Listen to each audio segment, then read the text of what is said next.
Hello dear friends and dear students. आज का video जो है वो ऑयल्स एंड फैट्स पर है। हम इस वीडियो में पावर पॉइंट प्रेजेंटेशन के माध्यम से पढ़ेंगे फैट्स और ऑयल्स क्या होते हैं। डियर स्टूडेंट्स, मैं अमरीश गंगवार, केमिस्ट्री टीचर, आपको पढ़ाऊंगा इस वीडियो के माध्यम से ऑयल्स एंड फैट्स। देखिए फ्रेंड्स, आपके स्क्रीन पर आ गया है टॉपिक, और टॉपिक है फैट्स एंड ऑयल्स। देखिए, फैट्स क्या होते हैं वो हम पढ़ते हैं इस पीपीटी के माध्यम से। 1:4 रेशो, 1:4%। इसमें क्या है, 95 से 99% ट्राईग्लिसराइड्स होते हैं, ठीक है। And 1-4% glycerol derivatives and non glycerol derivatives, 1-4%। PPT के माध्यम से हम पढ़ते चलेंगे किस तरीके से फैट्स हैं, क्या है, ऑयल्स हैं, किस तरीके से हम की स्टडी कर सकते हैं फैट्स एंड ऑयल्स की।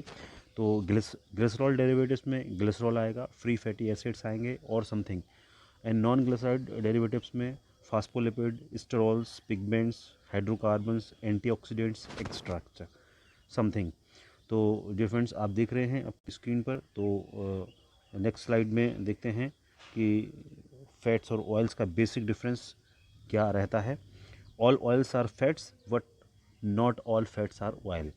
तो सभी ऑयल्स जो हैं फैट हो सकते हैं, लेकिन सभी फैट ऑयल नहीं हो सकते। एक बेसिक सा डिफरेंस हम पढ़ रहे हैं यहाँ पर इस पावर पॉइंट प्रेजेंटेशन में।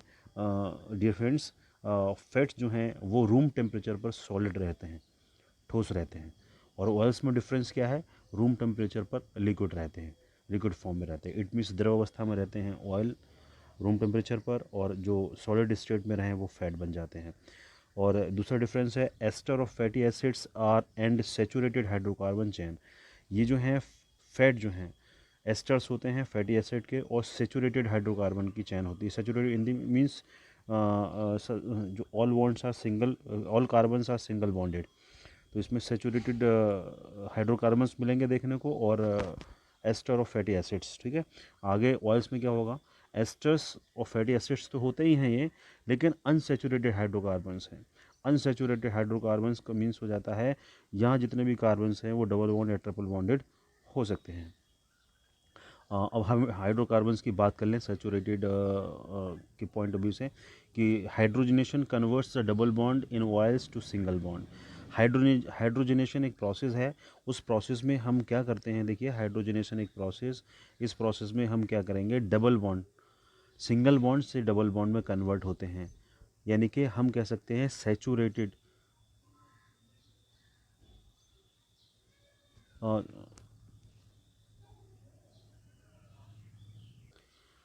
डियर फ्रेंड्स, देखिए दोबारा से रिपीट करते हैं।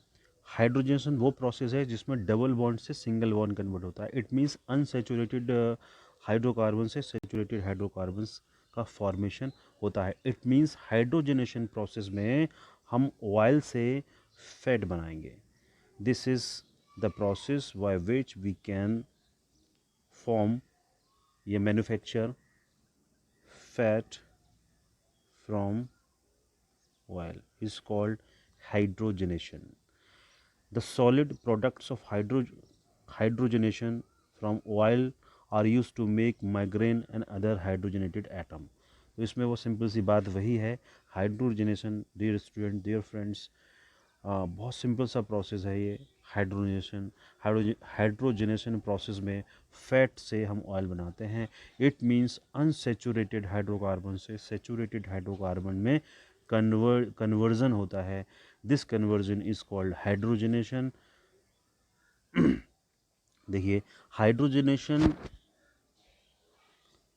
में होता क्या है बेसिकली, अगर हम इसकी मैकेनिज्म की बात करें तो हम यहाँ डबल बॉन्ड देख रहे हैं, यहाँ हाइड्रोजन के साथ एडिशन देख रहे हैं। This is hydrogenation.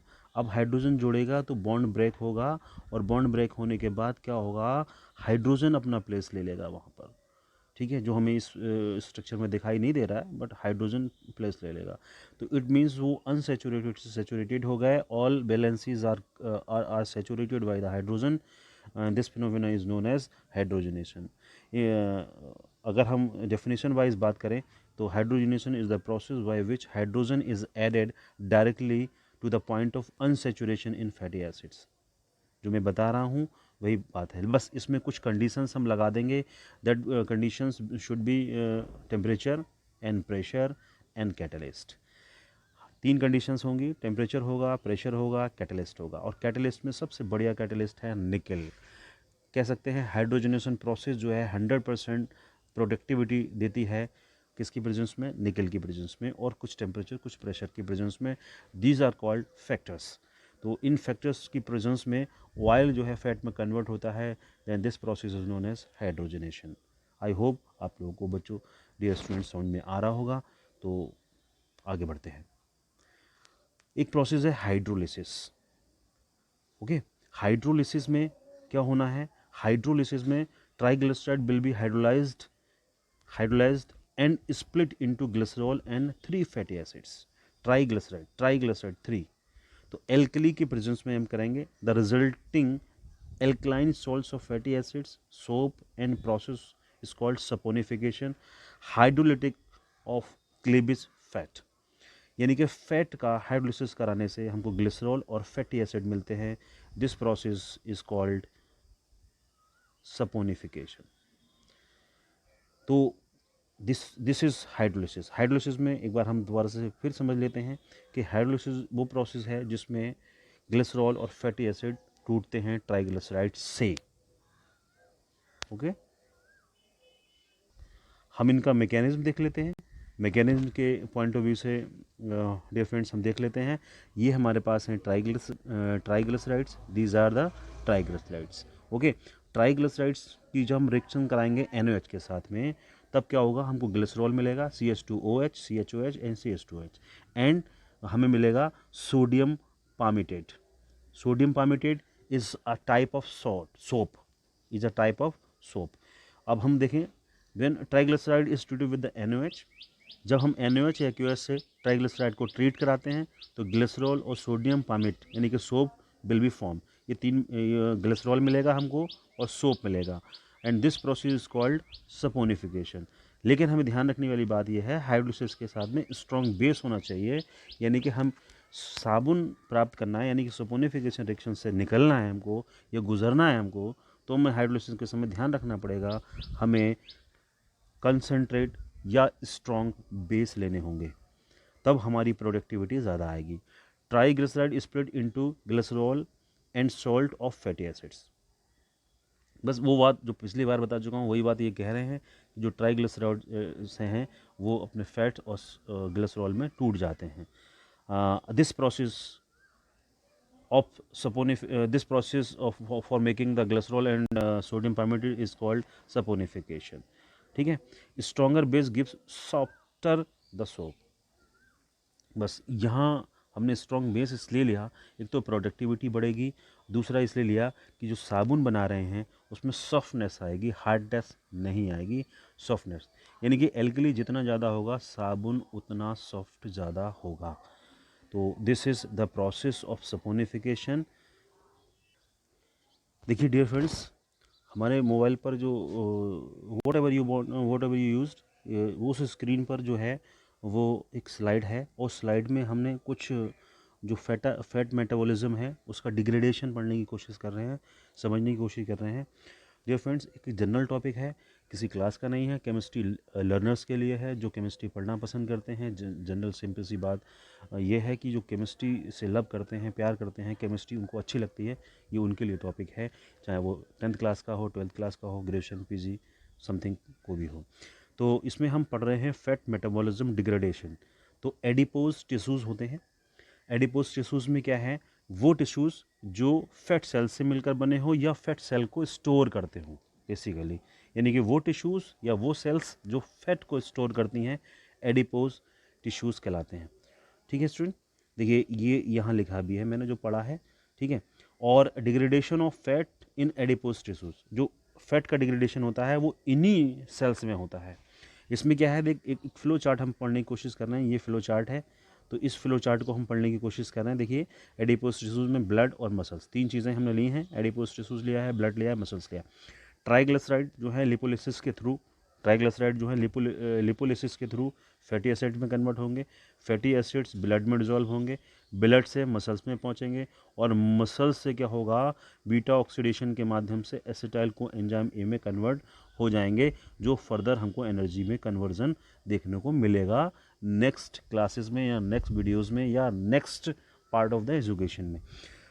Degradation of triglyceride, इसको हम कहते हैं TAG, fat. Triglyceride means fat, okay. In adipose tissues, इसको by the process lipolysis is catalysed by hormone sensitive lipase.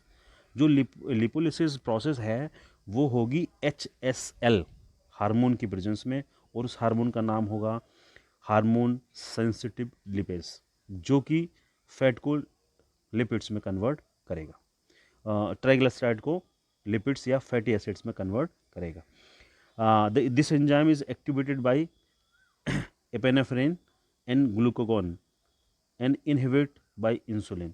इस हार्मोन में क्या होना है, इंसुलिन के द्वारा ग्लूकोन और इस हार्मोन जो है वो एक्टिवेट करेंगे इस रिएक्शन को। तभी आपको देखने को मेडिकल टर्म्स में मिलता है कि जो फैटी पीपल होते हैं, जो मोटे लोग होते हैं, वो मोटे लोग क्या करते हैं, उनमें इंसुलिन का ज़्यादा यूज़ हो जाता है फैट को गलाने में, तो क्या होता है, ब्लड शुगर जो है वो बढ़ जाती है ब्लड में।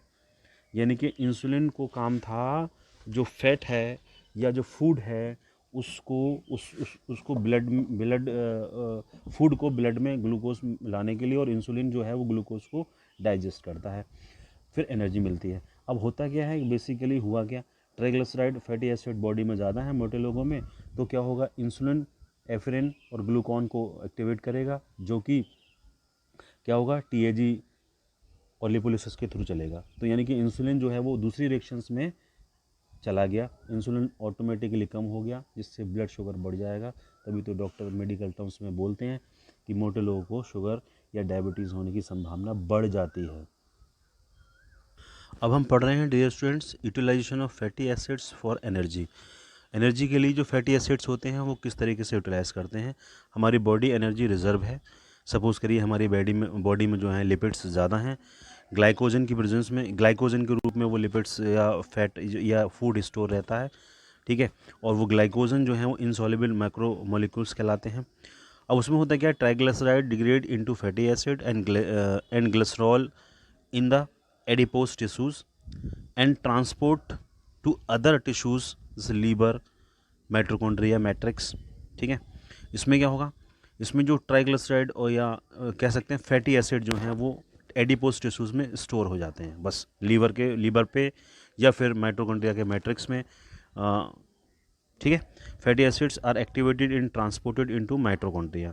जो फैटी एसिड्स हैं वो एक्टिवेट हो जाते हैं माइटोकॉन्ड्रिया के ट्रांसपोर्टेशन के दौरान माइटोकॉन्ड्रिया में, और एसिटाइल कोएंजाइम जो है वो क्या करेगा, ये सिट्रिक एसिड साइकिल चलाएगा। इससे क्या होगा कि जो फैटी एसिड है उसका ब्रेकडाउन होगा और हमको एनर्जी का सोर्स या एनर्जी के फॉर्म में फैटी एसिड का इस्तेमाल करने को मिलेगा। देखिए dear friends, auto oxidation and rancidity, हम फैट का ये बहुत नॉर्मल प्रोसेस है। Auto oxidation and rancidity very very common process. इसमें होता क्या है, बेसिकली जो फैट है या हमारे ऑयल्स हैं वो ऑटो ऑक्सीडेशन के थ्रू लंबे समय उनको जैसे जिस कंटेनर में वो रखे हैं उस कंटेनर में हम लूजली रख दें, या उस कंटेनर का जो ढक्कन है वो लूज़ हो और लंबे समय तक रखें, तो उनका ऑक्सीडेशन हो जाता है अपने आप से।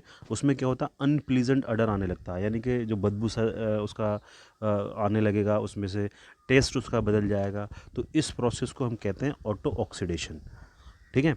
यानी कि आपने देखा होगा आपकी किचन में बहुत सारी चीज़ें, बहुत सा ऑयल है, आप जिसका जैसे सपोज़ करिए हेयर ऑयल है, आप लंबे समय तक यूज़ कर रहे हैं, फिर आप कहीं बाहर चले गए 2-3 महीने के लिए, फिर आप उस ऑयल को दोबारा यूज़ करना चाहते हैं, तो उसमें अलग सी स्मेल आएगी, उसमें मतलब उसका जो नेचर है वो चेंज हो जाएगा।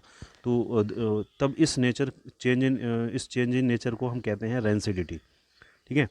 और ये होता कब है, ये ऑटो ऑक्सीडेशन पर होता है। Fatty acid further undergo the auto oxidation and is broken down to hydrocarbons, aldehyde, ketones and small amount of alcohols and एपॉक्साइड्स।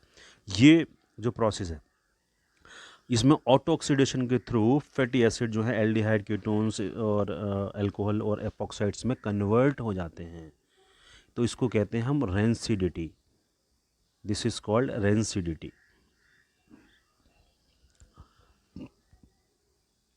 इसमें ये जो रेंसिडिटी का जो आप स्लाइड देख रहे हैं आपकी स्क्रीन पर, this is the chemical reaction. हम इस केमिकल रिएक्शन में ज़्यादा हाईलाइट नहीं करेंगे क्योंकि ये जनरल वीडियो बना रहा हूँ मैं हर किसी के लिए जो साइंस लविंग है। तो हम उस केमिकल प्रोसेस में नहीं जा रहे। बस रेंसिडिटी आप समझ लिए, लंबे समय तक फैट या ऑयल को रख दें तो उसके नेचर में परिवर्तन आ जाता है और वो ब्रेक डाउन हो जाता है। कहने का मतलब उनके फैट्स की जब का ब्रेक डाउन हो जाता है एल्डिहाइड, अल्कोहल्स, ईथर, एपॉक्साइड्स में, जिसकी वजह से उसका नेचर बदल जाता है। अब इसमें हम रेंसिडिटी को दूर करने के लिए कर क्या सकते हैं, ये हमारे पास एक प्रोसेस आया है, ये स्लाइड आया है कि हम उस रेंसिडिटी को दूर करने के लिए क्या कर सकते हैं। तो हम क्या कर सकते हैं कि हम लंबे समय तक चाहते हैं कि हमारा फैटी एसिड जो है वो फैटी एसिड में ही बने रहे, तो हम उसमें सिट्रिक एसिड मिला के रख देते हैं, कोई भी खट्टी चीज़ मिला कर रख देते हैं। और एंटीऑक्सीडेंट्स और ऑफेनेडिन, कुछ एंटीऑक्सीडेंट्स को हम उसमें मिला देते हैं जिससे रेंसिडिटी ना हो, जिससे रेंसिडिटी जो है रिटायर्ड हो जाए, ना हो। ठीक है, सपोज करो for example natural antioxidants include flavonoids, polyphenols, ascorbic acid, vitamin C से हम कह सकते हैं, टोकोफेरॉन्स, विटामिन ई कह सकते हैं। इनमें ये चीज़ें मिला के रख सकते हैं, इनका यूज़ कर सकते हैं फैटी एसिड में, जिससे क्या होगा, जिससे हमारी रेंसिडिटी या ऑटो ऑक्सीडेशन प्रोसेस रुक जाएगा।